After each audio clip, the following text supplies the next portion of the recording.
Hello everyone, good evening. This is Michael Robbins broadcasting here in Luoma, Finland from the Temple of Silence, and I'm substituting for my wife Tuija, who usually does these programs. So welcome, and tonight we are continuing with the PM schedule, which will be operative throughout this whole week. That is 5 p.m. GMT, 8 o'clock here in Finland. Our work tonight is with the triangles. And Master DK has given us this project, which he says is close to my heart. That's how he describes it. He says that the triangles of light and of goodwill are essentially invocative. Now it's very interesting, you know, the last song that we heard is from the Gemini Solar Fire Ritual. It's all about the Antakarana, the sevenfold bridge of light. And in a treatise on cosmic fire, when DK draws the Antakarana, or has it drawn, it is in triangular formation.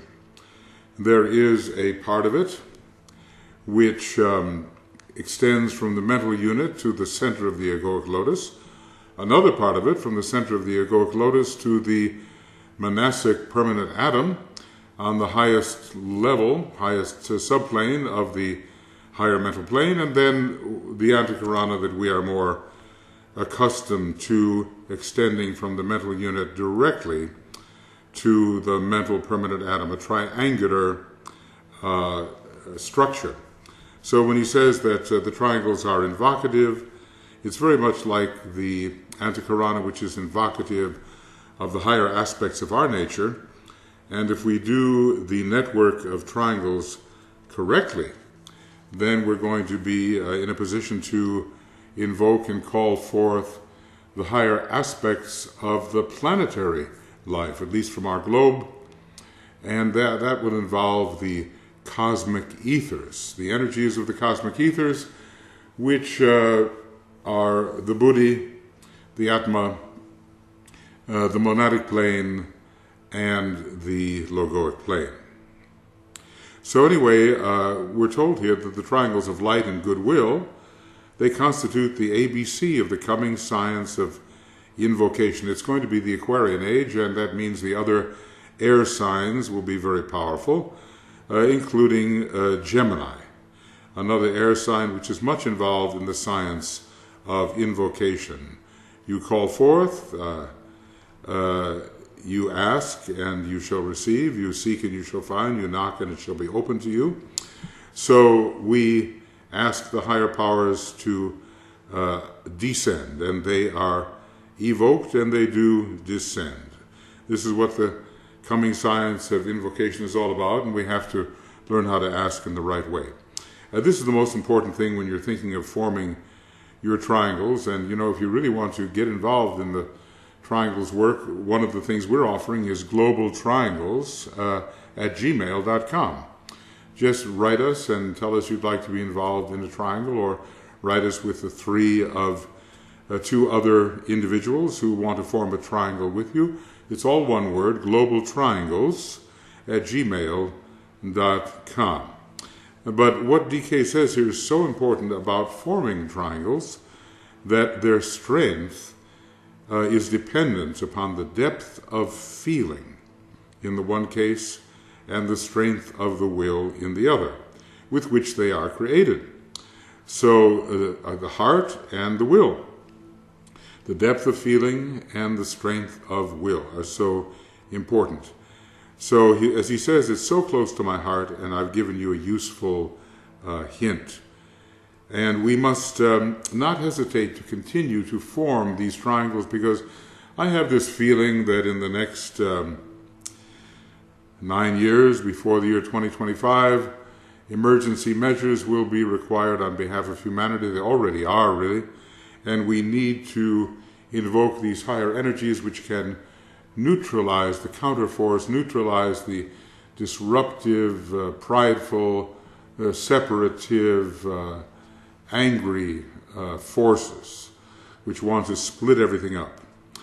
DK tells us that this work must go on, and he really emphasizes the word must. So there's no choice about it. It is imperative, and as simple as it may seem, it is nevertheless imperative. He says it's because the entire concept is so new and different to anything hitherto projected that it seems so impossible of achievement. The Triangles Project has its incentive, its impelling force, in such highly esoteric sources that some disciples regard the work as exceedingly difficult and thus complicate by their thinking its essential simplicity. On the other hand, others regard it as the simplest thing in the world, and by an emphasis upon the exoteric and organizational angle, they again hinder the true type of triangle being created. So remember, as you team up with your co-workers and circulate the energies of light, of goodwill, backed by the will to good, the energies of love. Remember that goodwill is love in action. So those triangles of goodwill, they draw upon both the second aspect and the first aspect. But remember, as you do this, that it's the depth of feeling with which you form these triangles. It's not some kind of a secondary or what's the word? It's just offhand matter. It's not something you just do automatically. It's something you really feel into, and the strength of your will. When we're doing the glamour work, the strength of our will behind that beam of light, which is dissipating the glamour on the astral plane, that's very, very important. So really put yourself into it, and it's the quality of your triangles that count. It doesn't have to be the quantity, Of course, if you can form quite a number of triangles and maintain their quality as you visualize the great network, then that's wonderful if you can do that. Well, let's see. Every time we get together, I read. Just excuse me. I'm going to sneeze here. I'm sorry. Okay. I try to read a little bit of what DK has said about the triangles. Really, he has not said so very much about the project itself. Probably not wanting to complicate it unduly. But for those who are really interested to study triangles, that's another matter. The study of the various triangles that DK has given us, he's given us tens, he's given us even hundreds, maybe, of triangles are implied that they do exist. Zodiacal triangles, planetary triangles, triangles that have to do with these superior constellations, and triangles between the different parts of the planetary system, and triangles between the various planets and the various signs of the zodiac, and some of the higher super constellations, the divine superior constellations. So many, many other triangles, and by learning how they work, we can really understand something about how energy reaches us. Well, okay, I think what we do now is we enter the work. So, visualizing the network of triangles, we inaudibly sound the Om interiorly 3 times.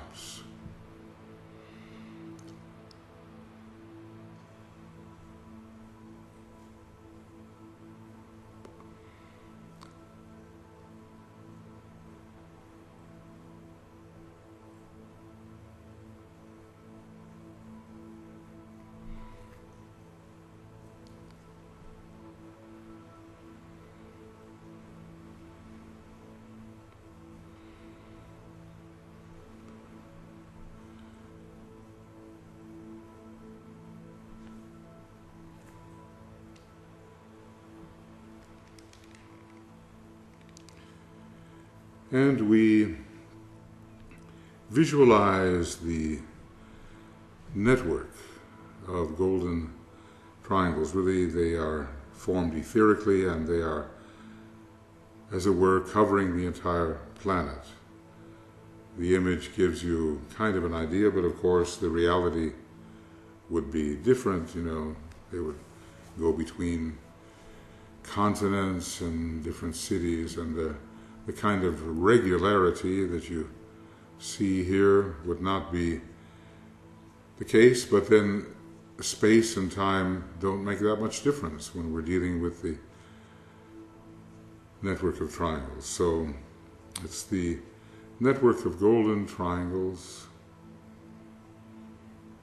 which we want to strengthen and be strengthened by. We want to participate in this network, along which the saving force can be carried from above to humanity. The three aspects of divinity, the will to good and love and creative intelligence, can reach humanity. So we treat this network of triangles as if it were a reality, and subjectively it is a reality. Now, we focus on our triangle, or triangles. I suppose if you have 50, there won't be enough time to do it here, but you can do that on your own. We focus on our triangle of triangles, and we call upon our triangle group members by name, with love, with goodwill. We call upon them inwardly,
Remember, it's the depth of feeling and the strength of the will that make these triangles powerful, effective.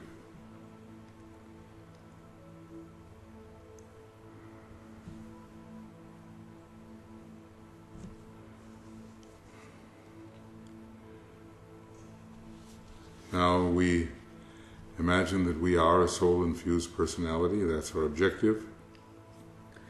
And we invoke the soul expression of those who are participating in our triangle of triangles. It's as if we're all soul-infused personalities. We invoke soul expression.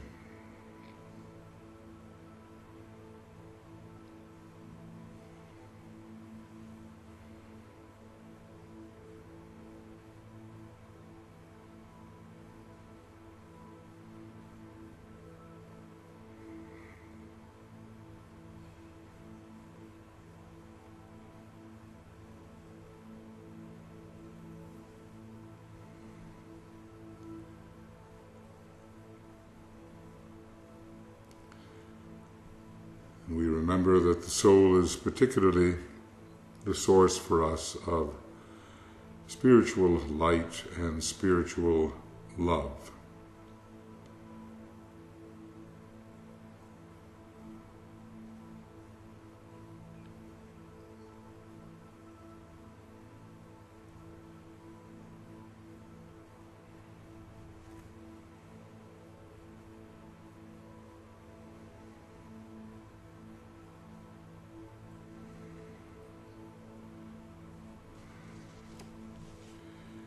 And we visualize the flow of love and goodwill, and also, for some who want to attempt it, the will to good, passing between the members of our triangle or triangles. We attempt to feel these energies.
The light illumines the triangle's members.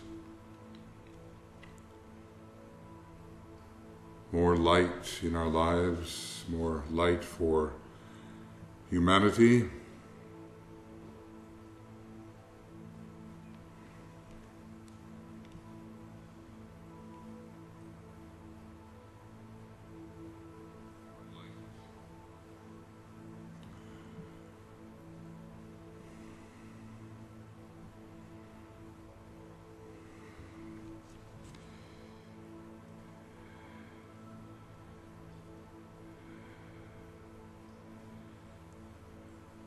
And we feel the love pouring through, uniting the triangle's members and helping to bring unity to humanity.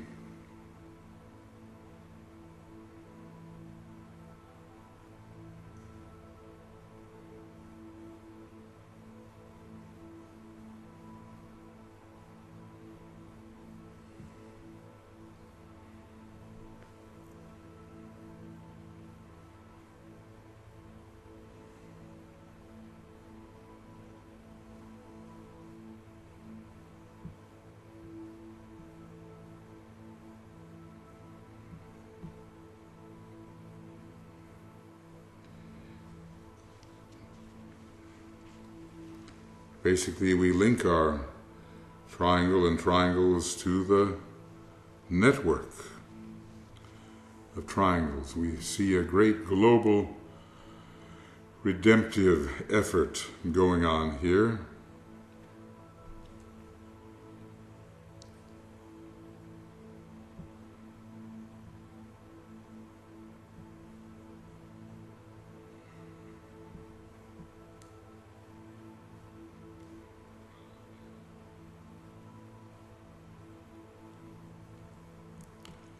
We try to realize how powerful this subjective work can be as it begins to condition the thinking and the feeling and the action of many people who don't know anything about this benevolent source of energy, and yet they find themselves acting in a more illumined, more lighted way, expressing more goodwill, expressing even the will to good, the direction towards the good.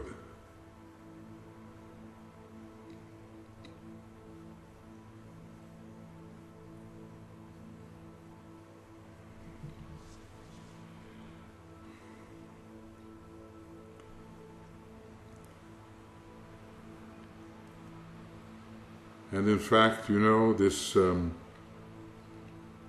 network of triangles is connected to the great shambolic triangle of the three Buddhas of activity, and as if with Sanat Kumara in the center of that triangle,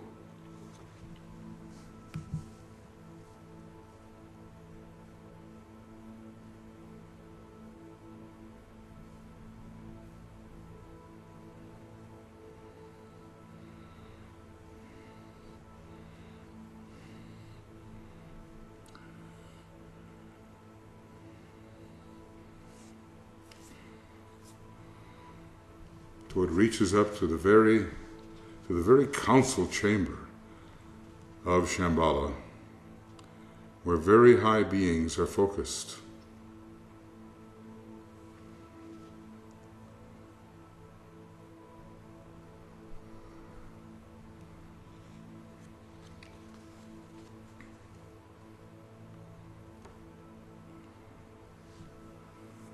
And we always remember that in an emergency, this triangles network can be used. And certainly humanity is capable of creating its own emergencies at this time.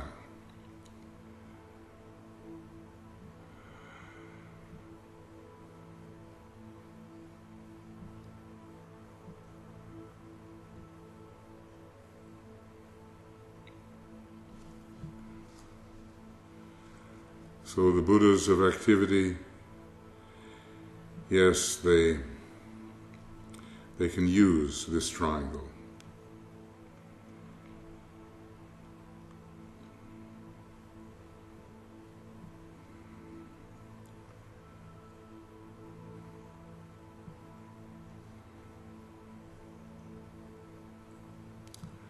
From the triangle which they are, all through the triangles network, the redemptive energy can flow if we remain open to this possibility and invoke these higher energies.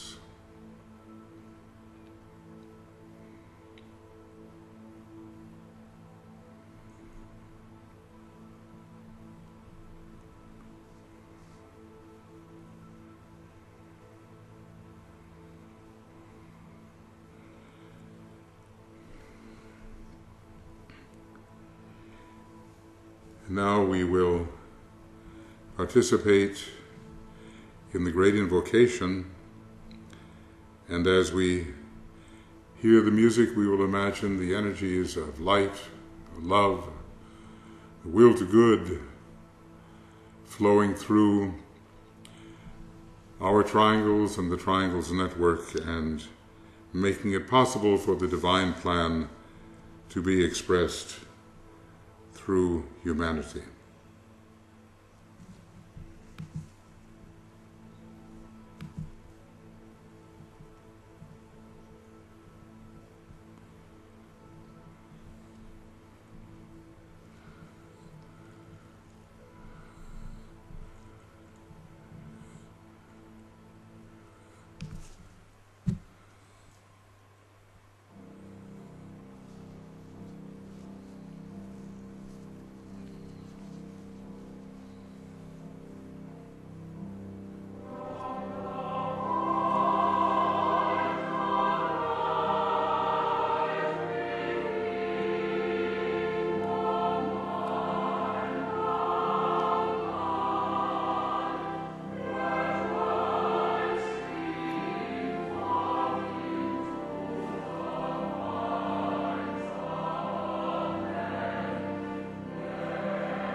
And so we see the network of golden triangles covering the entire planet. And we have a great objective in all this work.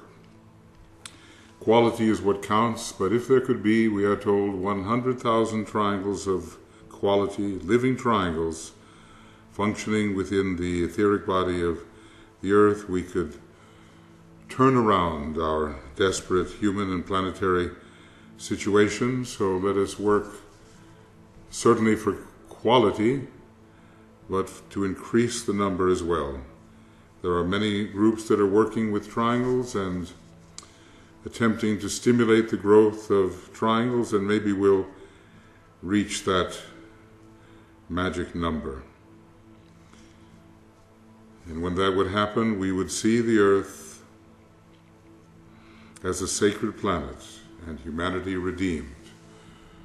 The full sacredness of Earth, well, it may be a little while off. It may be more related to the Judgment Day in the 5th round, but we have to move in that direction, and the reappearance of the Christ and the first initiation of humanity will be really important in moving towards sacredness. So many changes can occur in the age of Aquarius. It's really, like Gemini, if you count backwards, Aquarius is the 3rd sign, and the triangle is characterized by the number 3. So it will be very, very important during the coming age of Aquarius.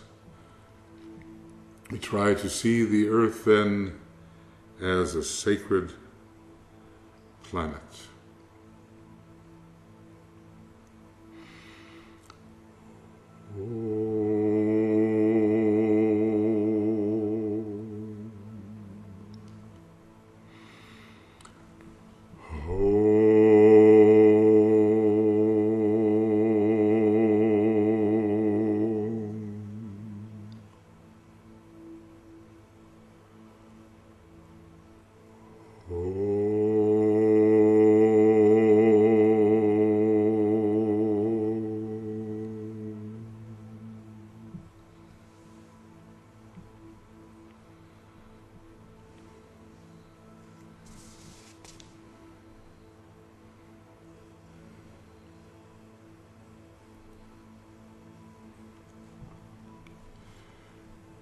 Well, here you have our Ask program scheduled, at least up to a certain point.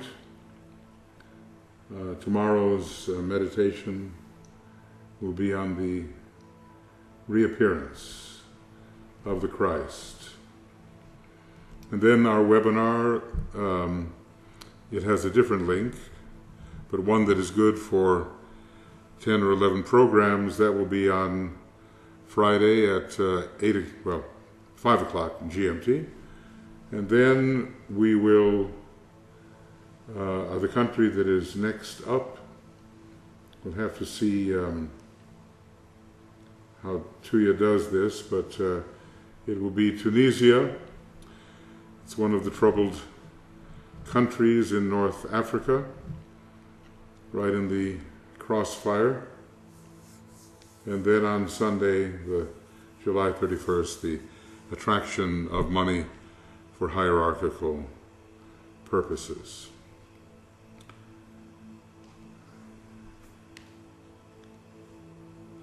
So now we will close with the sounding of the Gayatri, the ancient world prayer O thou who givest sustenance to the universe, from whom all things proceed, to whom all things return, unveil to us the face of the true spiritual sun, hidden by a disk of golden light, that we may know the truth and do our whole duty as we journey to thy sacred feet.